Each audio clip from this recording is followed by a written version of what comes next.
Hey Naturally Curly World, I'm Evelyn, the social media manager here at naturallycurly.com, and we are here to talk about healthy hair from the inside out. Thank you so much for joining us, taking some time out of your morning to hang out with us online. Today we have two awesome guests, so happy to have them on. We have Jenell B. Stewart, blogger, YouTuber, mommy, killing her fitness journey if you watch her and see her pictures on Instagram.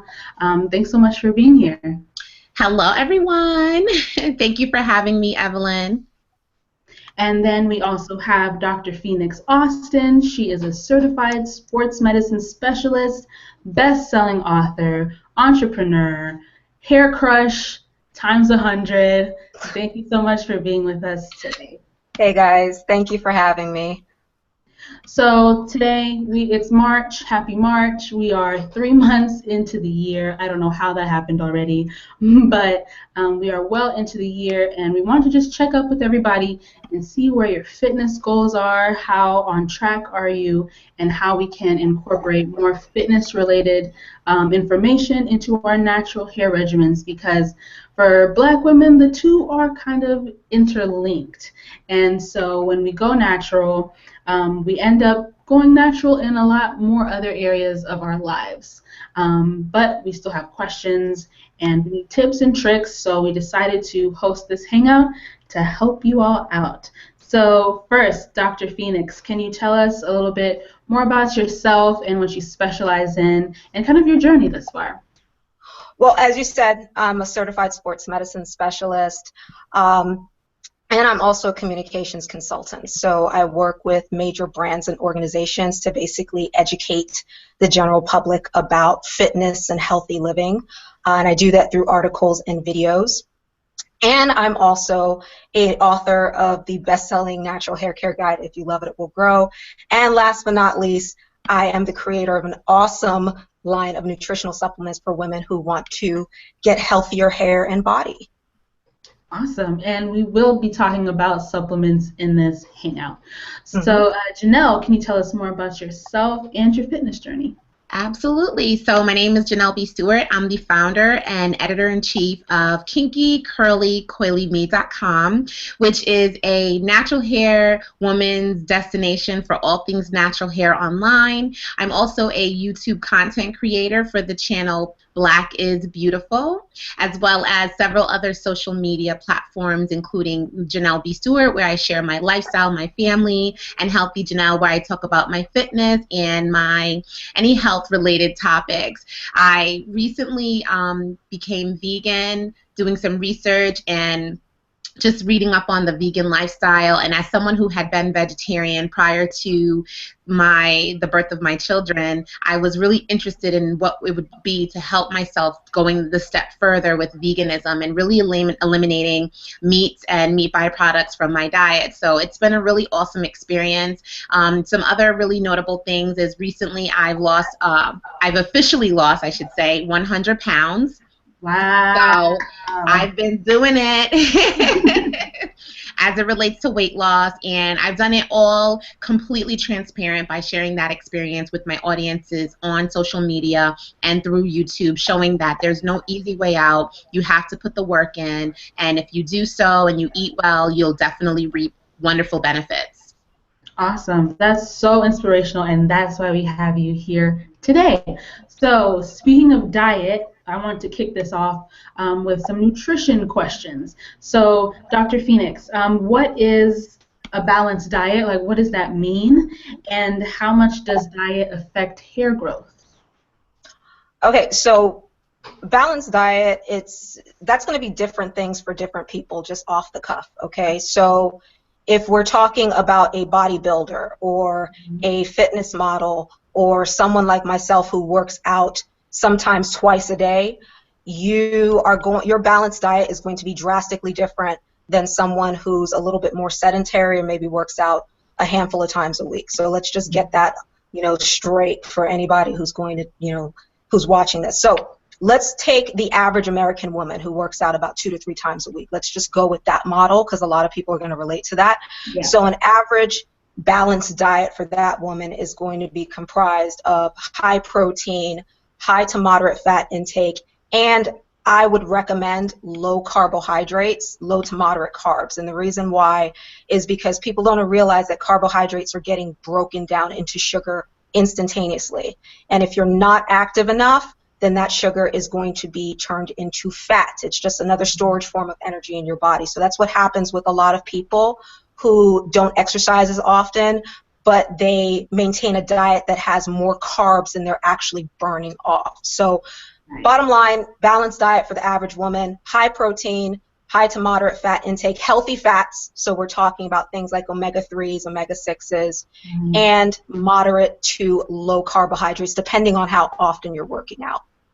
Cool, cool. Jenell, is that what? Can you share with us what your diet is, or what types of nutrition you decide? You talked about being vegan and vegetarian prior, so. Yeah, so similar to Dr. Phoenix, I don't really have a very sedentary lifestyle. I actually do work out 5 days a week, and I run. I'm a very avid runner. I've run several races and even a half marathon at the end of last year. So I do practice balancing my diet with pretty much getting in all the food groups. I do have a heavy concentration on vegetables and legumes, as well as complex carbohydrates such as brown rice and wheat bread, because I am vegan, and a lot of the natural food sources that you find in the produce section can actually provide you with a lot of the nutrients and the macronutrients that you need on a day-to-day basis. So while I don't necessarily eat animal byproducts or meat anymore, I do still focus on making sure that I am getting my protein in and eating a very balanced diet, one that is super nutritious but also very delicious, so that I can continue on with my vegan journey and not feel like I'm sacrificing the things that I love and flavors for trying to live a healthier lifestyle. Right. So in your experience, have you noticed a change in your hair when you're healthier versus when you were unhealthy? Well, for the most part, I wouldn't say that when I was eating meat, I was unhealthy. I don't feel like that's synonymous. But I will say that since I've gone vegan, I've definitely seen positive changes in my hair, as well as my skin, as well as my energy, as well as my nails, and I guess in general my spirit, as well. So there have been positive changes.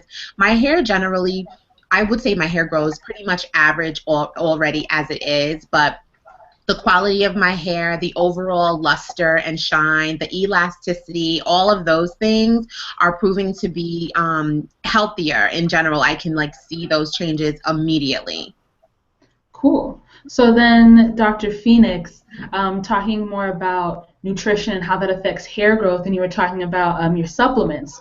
So how should we choose supplements? What are some things to look for when we choose something like that? So basic across the board, the biggest nutrient that you're going to find in hair, comprised of hair, is protein. Yes. Okay, and it's also all over your body. So your skin, your nails, over 90% of your hair is protein. So you want to make sure, that's why I said earlier, your diet needs to be protein rich, not just for your hair, that's just a byproduct of having a protein rich diet, but also your muscles. Okay, your muscles are made of protein, and that's going to set your metabolism. The more muscle you have, the more you're going to be able to burn fat. The more protein you have, the better your hair is going to look, the better your body's going to look overall. So that's what I mainly tell people to focus on, and then you want to build on top of that with other nutrients, so things like biotin, vitamin C. Vitamin C is key to actually forming hair as well, because it's, I mean, not to get all sciencey, but you have to add in the vitamin C, the ascorbic acid from vitamin C, to get the hair to form with the protein. Okay, so if you have a diet that's rich in protein, but then you're not getting enough vitamin C, you can actually still have ill effects on your skin and your hair and your nails and things like that. So that's just something to keep in mind, that all of these things are playing into each other. But I mean, basically, I just teach people, like, you need to eat a very, very balanced diet, as close as you can get as possible, okay? Because across the board, because of things like soil depletion, unfortunately, our foods are not as nutritious as they used to be like 50 years ago, okay? So that's why we have supplements on the market. Supplements are awesome. They do work, but you need to have the foundation first of eating as healthy as you possibly can, and then you add in the supplement on top of it, which is like icing on the cake. Right. So definitely don't rely on supplements to get your No, nutrition. no, I wouldn't advise that at all. I see people doing that a lot on social media, especially people that want to lose weight really, really fast. Mhm. They'll totally make their diet up of supplements, okay? And you're going to lose weight, but sometimes you don't know what it is that you're losing. You could actually be losing muscle. I see with people that do go through rapid weight loss, they're not just losing fat, they're actually losing muscle as well. And that's totally screwing with your metabolism, and it's really, really unhealthy overall. And that's why you see with some people on yo-yo diets, like they lose a ton of weight, and then they gain the weight back, and then the second time around when they do the same extreme diet, they're not able to lose the same amount of weight. And the reason why is because now their metabolism is lower because they've lost so much muscle mass. Right. So talking about biotin, I hear a lot. I've never taken biotin that regularly before, but for our community members who have, a lot of them complain that they break out, there are other side effects, and upon my own research, I found that they're not drinking enough water. So I want to switch the conversation over to hydration. So we talked about nutrition. Let's talk about hydration. So when it comes to drinking water, how does that affect your hair and your hair growth? Can you guys give me 1 second? I told you I was actually moving, and there's someone at my door that I want to tell them to stop knocking. I'm so sorry. Janelle, how Yes. much water do you drink? I actually drink a lot of water. If you can see here, this is a 32-ounce mason jar, and the first thing I do in the morning is I have a full one of this every single morning before I do anything else. Water really does help to hydrate your body. After a long fast from sleeping for however many hours, hopefully you're getting about 7 to 8, your body has been working so hard, your metabolism has been working, everything's been going, and so drinking water helps to rehydrate your body. And when I do drink water first thing in the morning, it really does replenish my system. I feel like I can feel the water kind of just like going through my body, just hydrating me and replenishing me. So for me, I drink probably, I would say, 3 of those a day. When you do drink water, you know, it does help to flush the toxins out of your body much faster. Your skin is clearer. Your hair is going to be better hydrated than if you didn't. And you feel the effects of having a healthy relationship with water. There's just so many benefits from drinking water because our bodies are comprised mainly of water. We need it. So I drink a lot of it. Right. So, Dr. Phoenix, I have read everything from you should be drinking 8 glasses a day to you should be drinking half your body weight in ounces. There's just how much water should we be drinking? Is there like a rule of thumb?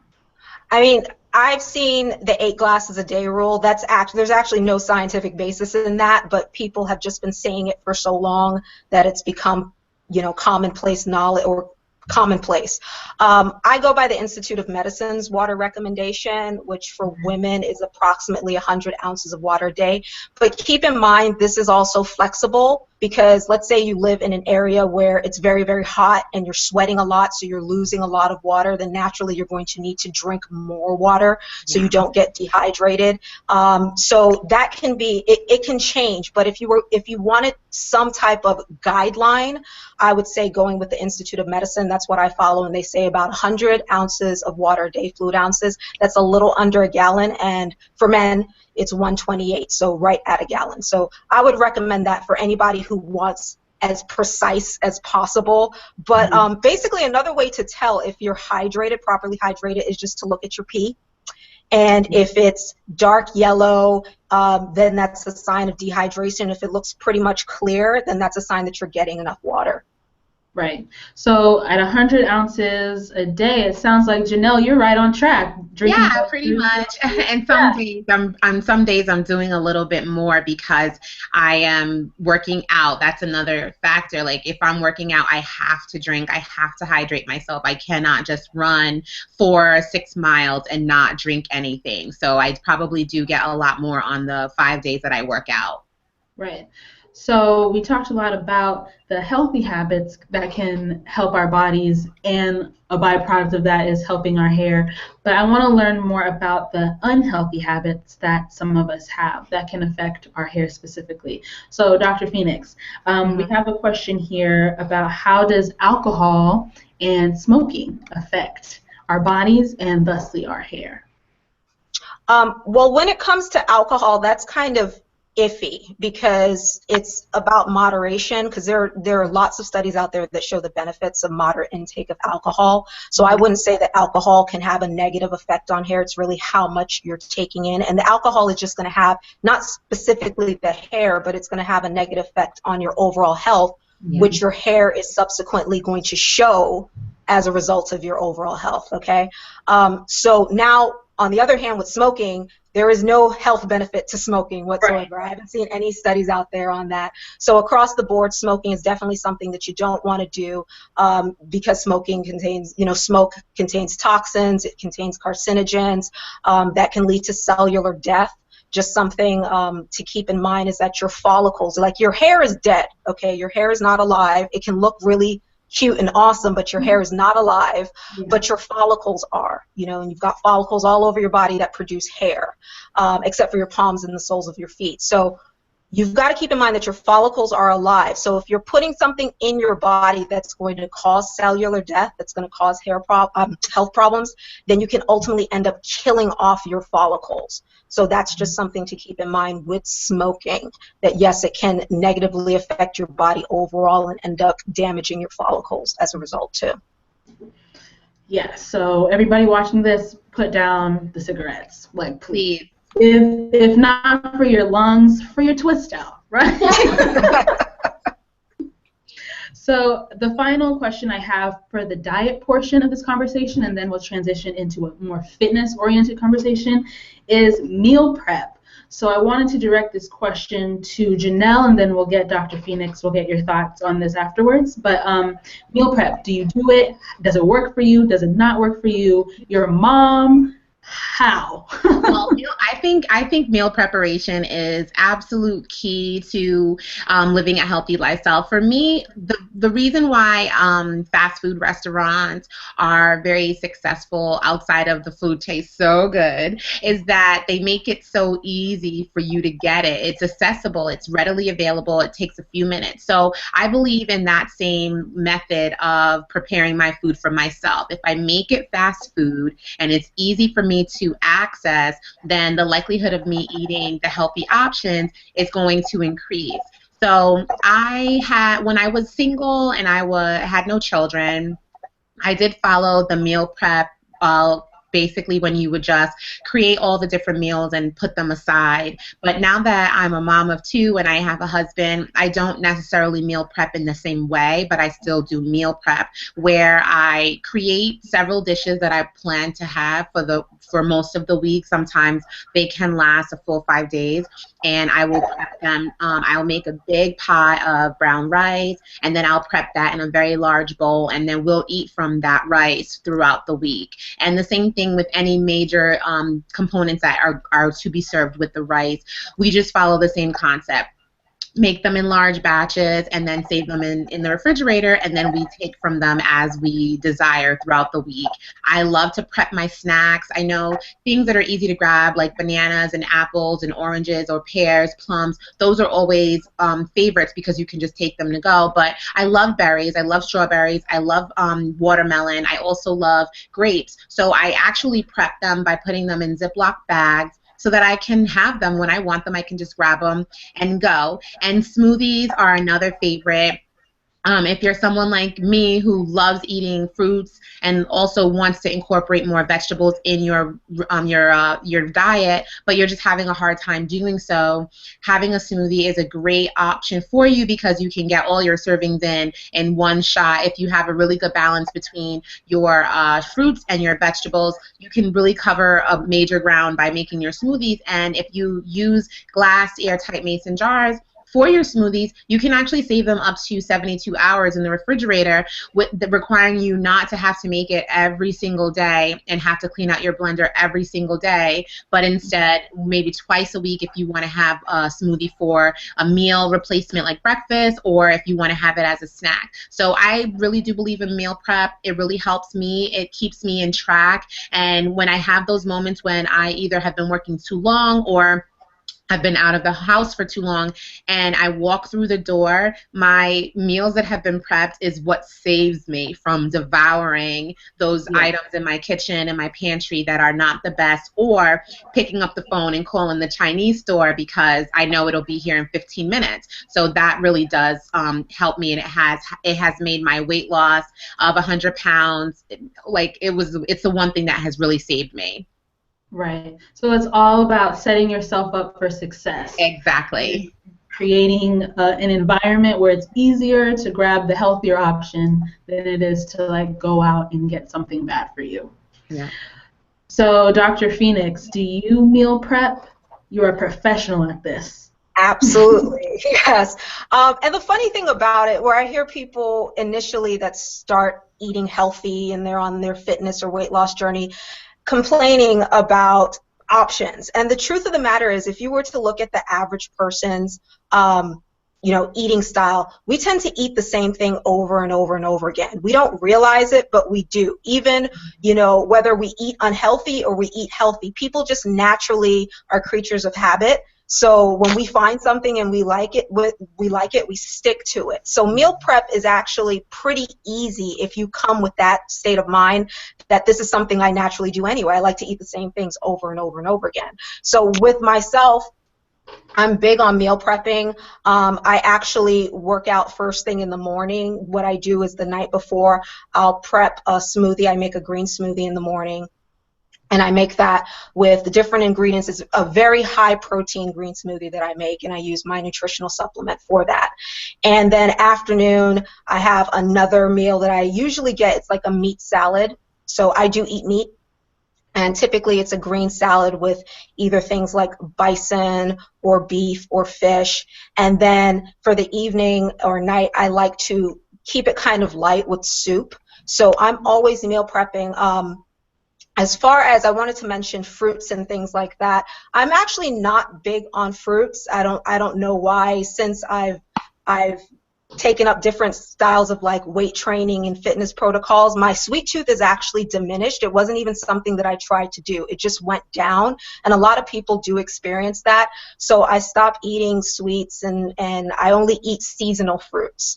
But basically, going back to the whole meal prep, I think that's key to losing weight, and it also comes back to the amount of decisions that you have to make during the day. If you're spending a lot of time every single day trying to figure out what you're going to eat, that's eating away time that you could be devoting to either exercising or your homework or your business plan or what have you. So it's all about kind of like automation with your life, so you just streamline things. And even bringing in, let's say, the fitness component too. Something that I tell people when I work with them is to even take that same kind of mindset when it comes to fitness and what you choose to wear. Instead of getting, just snazzy with like every single day you have to have a different outfit on, to take that same approach with meal prepping, to have with your fitness clothes, wear the same thing, or have outfits that are basically laid out in advance. So Monday I'm wearing this, Wednesday I'm wearing this, Friday I'm wearing this.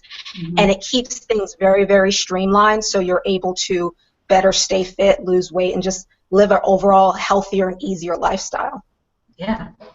So jumping right into exercise, this is the portion where we have the most questions, the most emails, the most Facebook comments, is figuring out how to tailor your natural hair regimen to your workout regimen, and not feeling like you have to sacrifice, the aesthetic that you're looking for for your health. You know, I feel like that's kind of why we went natural in the first place, not to have to worry about the rain and worry about sweat when you press your hair. So now that we're natural, we still have all those questions that need answering. So both of you have gorgeous natural hair. Thank So you. we want to know, what is your regimen and how do you tie that into your workout? So Jenell, we'll start with you. Okay, so my regimen is really simple, and I actually don't subscribe to the you need to wash your hair every day because you're working out. Ain't nobody got time for that. And if you have natural hair, then you know it's not a simple rinse with the shower. It's a very lengthy process.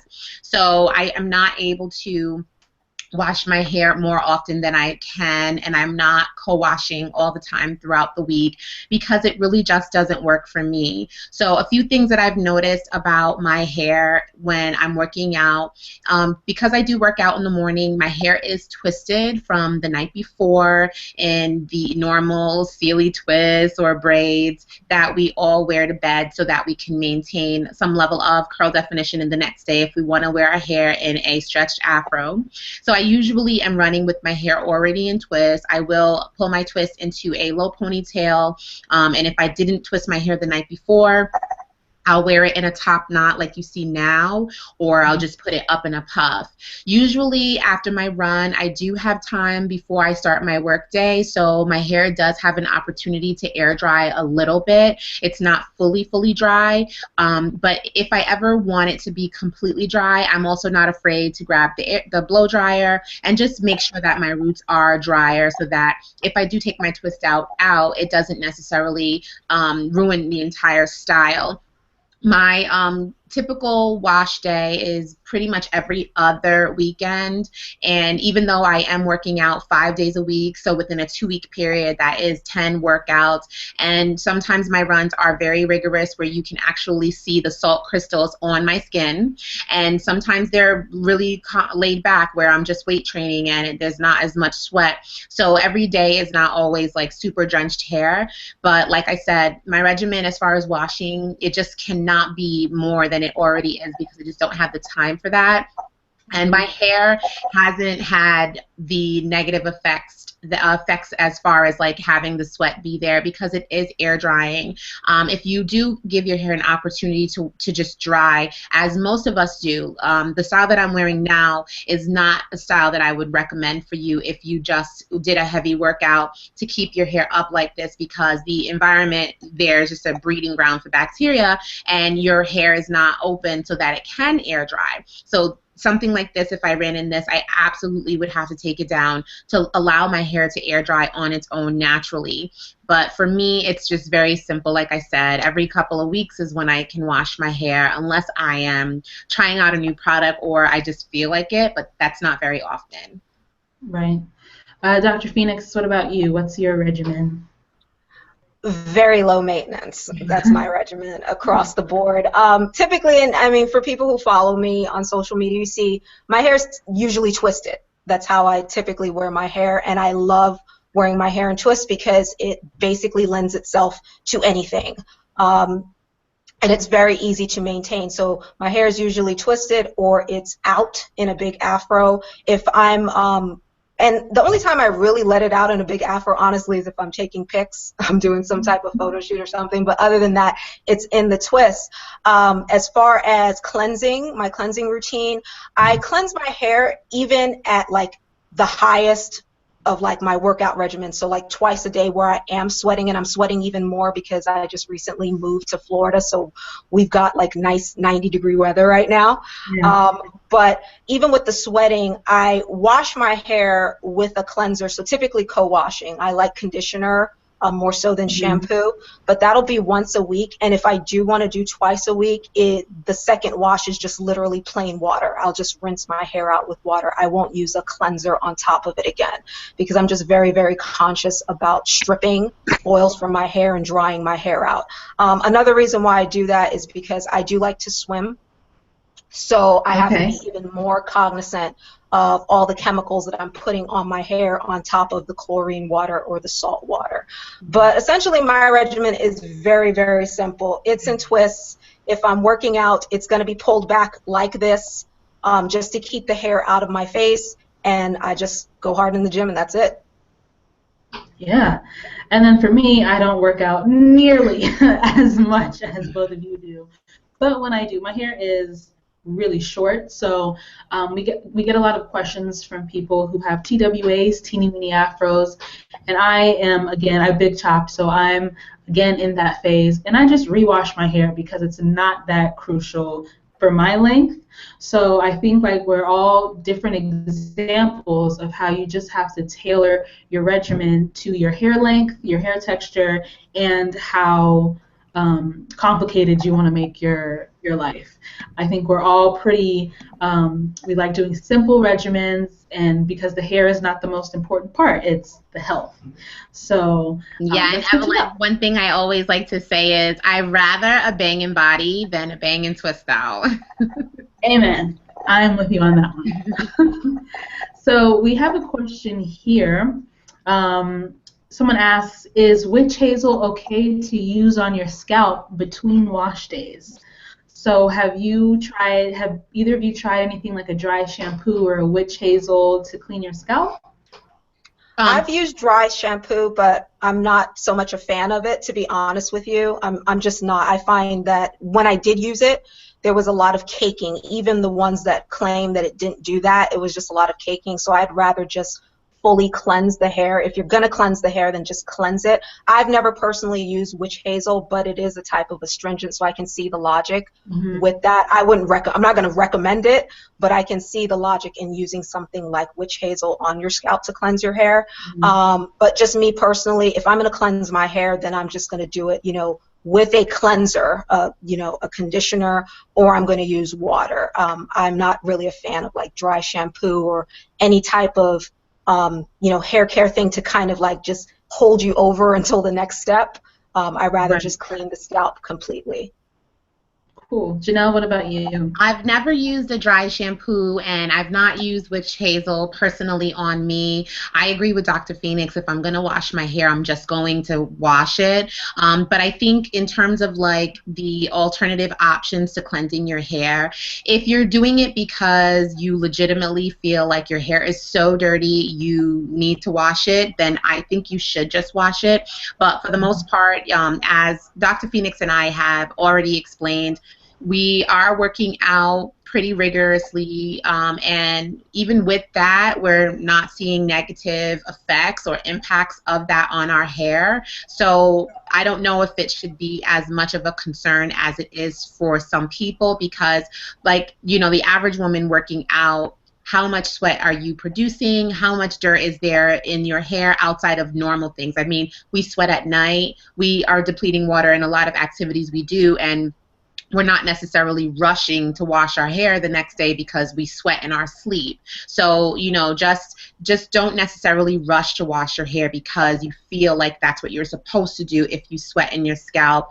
If you have people around you that you trust, like friends, coworkers, or family, and maybe even people you're in a relationship with, you can always ask them if your hair smells a little off, and if they feel like there's if you're concerned about how people are going to receive you if you just didn't wash your hair for a week and you've been working out. If that's your concern, you can totally ask someone to tell you what that is. But other than that, hey, less is more.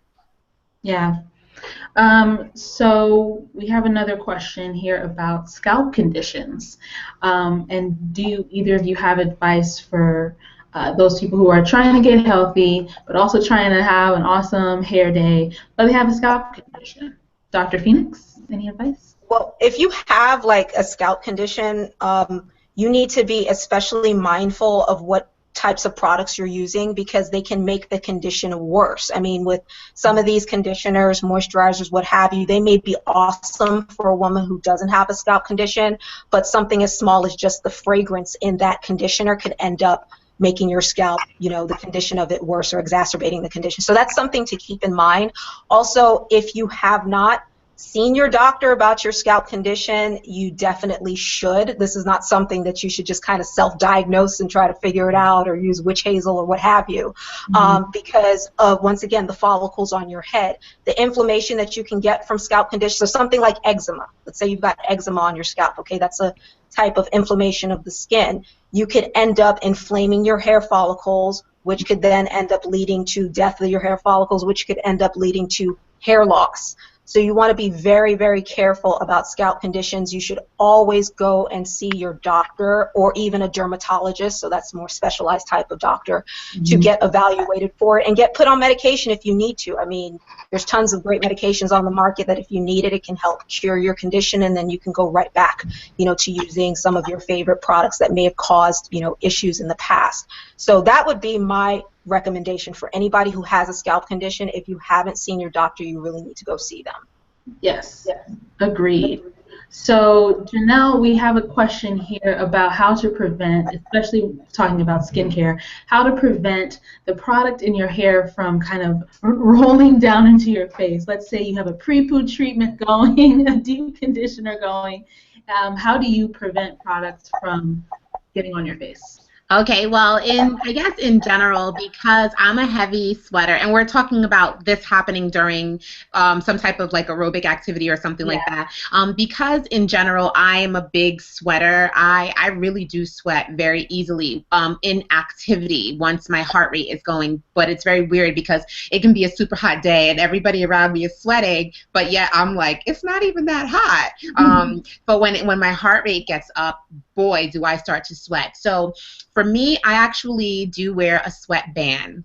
I bought one. It was one that the marketing is what got me, y'all. The marketing got me. It's a basic. It's not cotton, but it may be some polyester, some nylon, and it's like a headband. I just put it on, and some people they'll wear their sweatbands like way up here, and most of it is on their hair. No, girl, I wear my sweatband right here, like right here. I'm like, I don't want no sweat from here at all coming down into my eyes. And for the most part, I actually have maybe like 1 or 2 Instagram videos on my Healthy Jenell platform where you can see me like squeezing out the sweatband, and I'm like, that's my fat crying, is what I call it.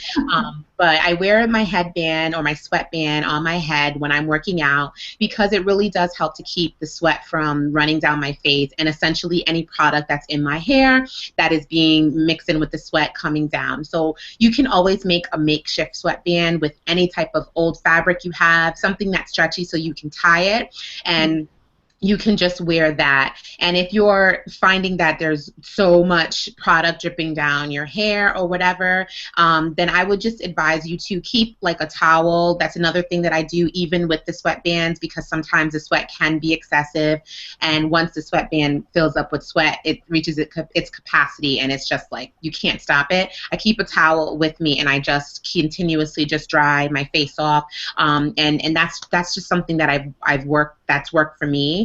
And I highly recommend you do the same if you are a sweater like me.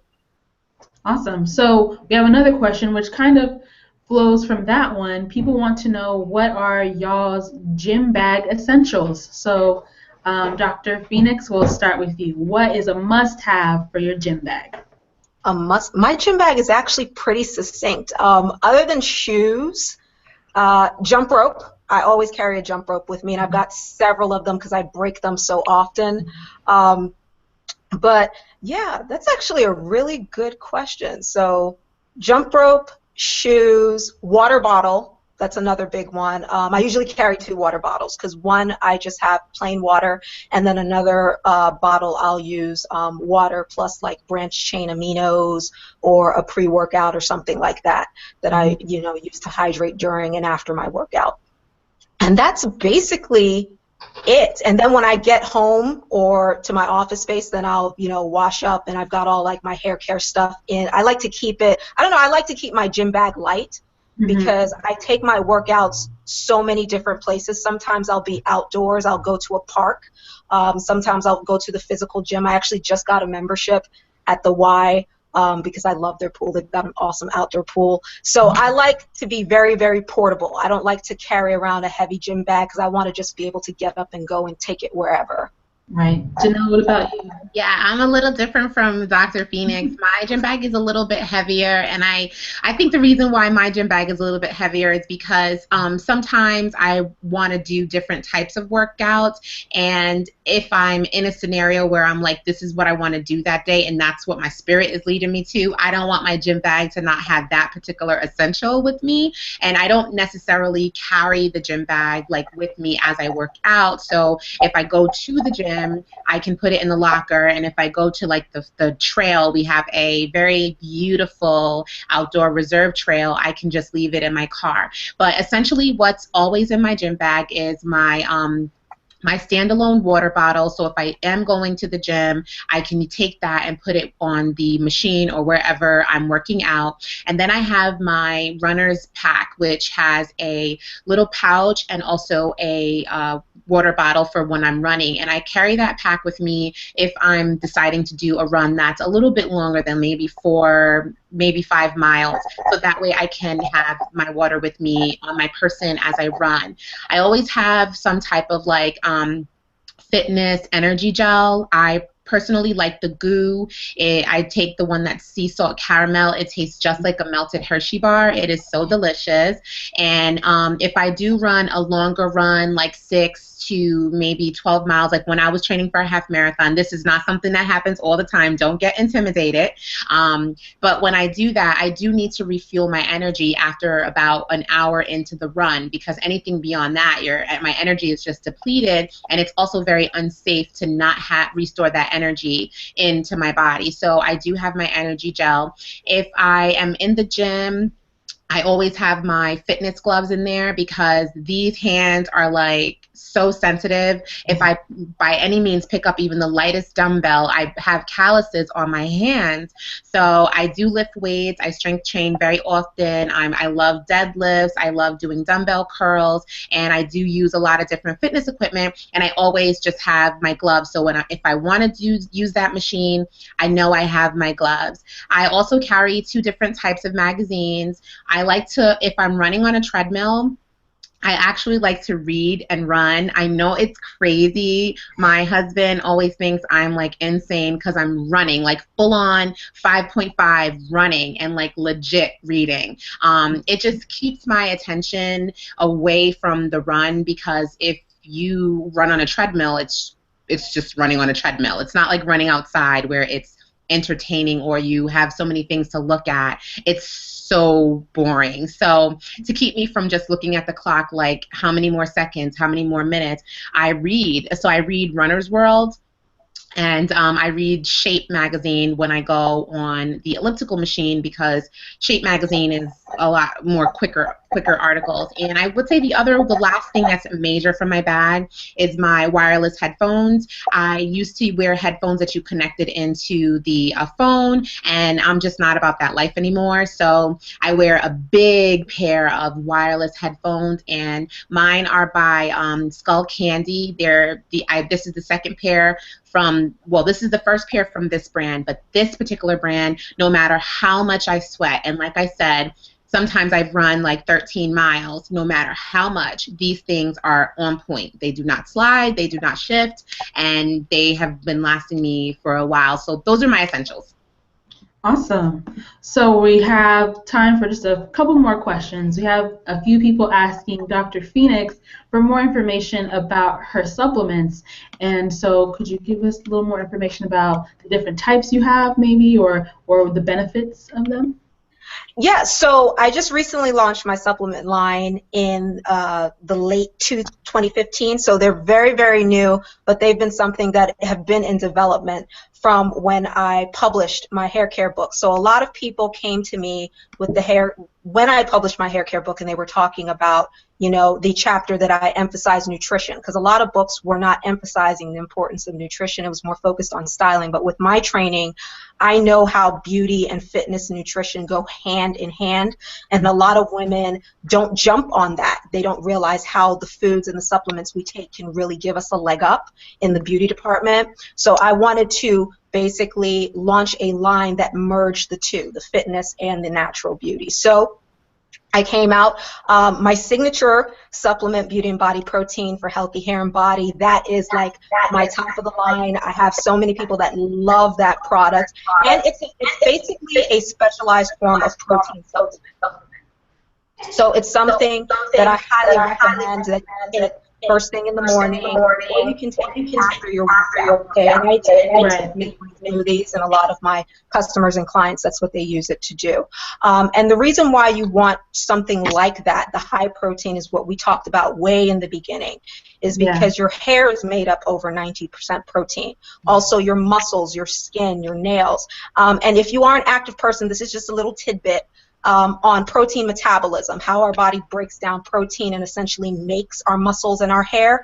It's going to be a peak time to metabolize the protein is actually post-workout. So for you guys who are looking to kind of step up the game a little bit and time your nutrition, it's called nutrition timing. It's after your workout is when you really want to feed your body that protein, because now it's at that point where it's going to start metabolizing and growing the healthy hair and building the healthy muscles. Two other supplements that I have are Natural Beauty, that's a hair, skin, and nails supplement. It's a capsule. And then the other supplement is Fit Body, and that is an energy and fat metabolism supplement. So those are my three products. Basically covers the whole gamut of beauty and fitness. So you guys can learn about that on my website, drphoenix.com. And every now and then I do talk about it on my YouTube channel. And I'm coming up, I know this is one of the questions, I'm going to be doing a healthy eating for healthy hair challenge that incorporates beauty and body protein in a couple of weeks. So you guys are going to learn about some awesome smoothie recipes that incorporate that supplement. That's great. We will be sure to tune in for those. We have some questions for Jenell and also Dr. Phoenix. I think this is going to be our last question. Do you have any recommendations for shampoos to use? Whether they're clarifying, or you said, Dr. Phoenix, you said you co-watched. Any product recommendations? Our community loves product recs. So Jenell, any from you? Oh, absolutely. So I preferably like to go with sulfate-free shampoos. I just really think that in terms of the drying agents in the hair, it's just really unnecessary, especially when there are so many sulfate-free shampoos that work really well and they help to keep my hair clean and hydrated at the same damn time. So two favorite call-outs right now. I have so many that I've been using, and if you watch my channel, then you know that I've been really loving up on the Carol's Daughter Black Vanilla shampoo. It smells so good, and it really does clean my hair really well. And the Shea Moisture Jamaican Black Castor Oil Apple Cider Vinegar shampoo, and that one is actually a clarifying shampoo that really keeps my hair really clean. Awesome. Dr. Phoenix, any product recs from you? Well, as far as cleansing the hair, and I know some people are going to be mad about this because I've got some folks that have been inquiring constantly about when it's going to be available. I do have my own product line that I use for my hair, but I haven't made it available to the public. Only select people get it from me, like family members and friends and people that haggle me enough for it. But that is something that I am looking to make available in the near future. But as far as like if you want to get something that's already on the market, like Jenell said, I would definitely go with something that's sulfate free. And also something that is very, very moisturizing and detangling. I know some people have buzzed around just looking on different forums. The brand, gosh, it's Tresemme Naturals. I've heard a lot of people say great things about that product line, and that was actually a product line that I used way back before I had my own. So I would say for cleansing, if you're going to use shampoo, sulfate-free. Conditioner, use something that's definitely heavy in moisturizing and conditioning. I kind of go both ways on silicone versus no silicone. I mean, sometimes silicones are awesome. I think where silicones can come into play that it might be a problem is if you are using a lot of product on your hair, then of course you're going to get that buildup because of the silicone effect. But that's basically what I would give. And for people who want to learn more about my product, just send me emails, keep harassing me, and maybe I'll release it. Yes, you will be hearing from me, by the way. So we've come to the end of our hangout. We've learned a lot about diet. We've learned a lot about fitness and how we can incorporate our natural hair regimen into our fitness regimen. Thank you guys so much for joining us today. I really enjoyed getting some insight from the both of you. And so we wanted to close this out by giving you all the platform to say whatever last words you have, maybe some encouragement for those people who are watching, or just something we should all keep in mind as we continue our healthy journeys. Jenell? Well, I do have a quote that I always share as it relates to fitness is you can have excuses or you can have results. You cannot have both.